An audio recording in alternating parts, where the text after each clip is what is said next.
Hello, this is character art by me. This is only part one. Part two will be about rendering, which is going to be a much longer video.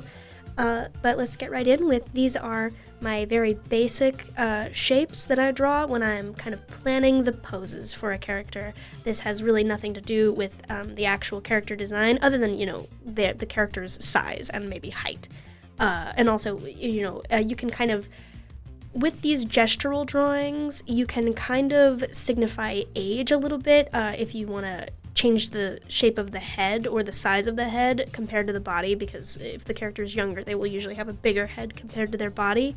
But this is my rough draft sort of line art layer. The actual line art layer won't follow this perfectly. I'm going to make some more character design choices just as I go along.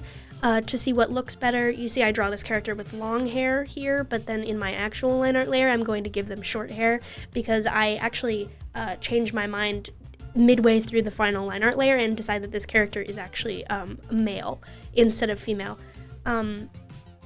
This is my final line art layer where I am sort of going through, you can see I'm actually drawing folds in the clothing and I'm adding details to the shoes and the pants and all of that, and I go through right about here and I actually erase some of the overlapping lines, and that's just part of polishing the actual line art.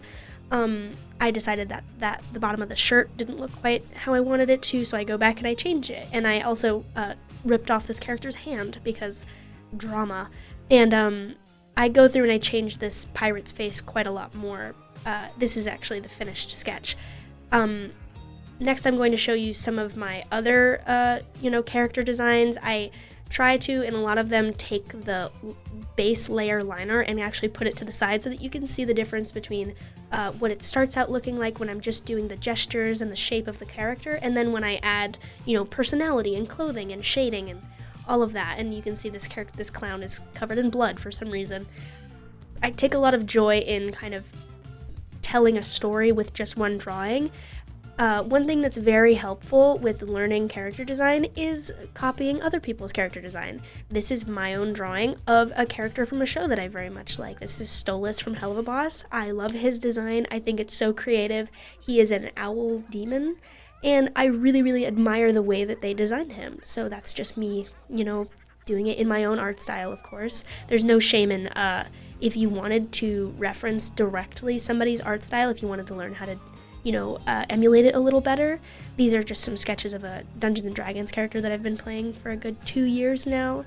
I was just doing these sketches to sort of give him some personality. He doesn't actually wear that much clothing. He wears pants, but he's a monk, so he's usually shirtless. He does have a little cloak that he wears sometimes, but I didn't add that in this drawing. I've done a lot of other pieces of art about this specific character, just because it's been 2.5 years and I wanted to flesh him out. You can actually see the difference, though, in this piece of line art that I did just about a week ago compared to the first line art that I showed you. My lines in this line art are a lot more sturdy. They are a lot more... I did these lines with confidence, if that makes sense. I'm very, very proud of how this line art came out. One part of being good at art is being proud of yourself for learning and acknowledging that you have gotten better over time, but also understanding that it will take more time for you to improve further. You cannot rush progress with art. And I'm very, very proud of how this line art in particular came out, mainly because I have been spending a lot of time recently practicing my perspective work. And you can see that the shoes are very planted on the ground, and you can see where the cape lands on the ground behind him, and I'm just very happy with how this line art came out. But that's sort of the general gist of my thoughts and advice on character art and design.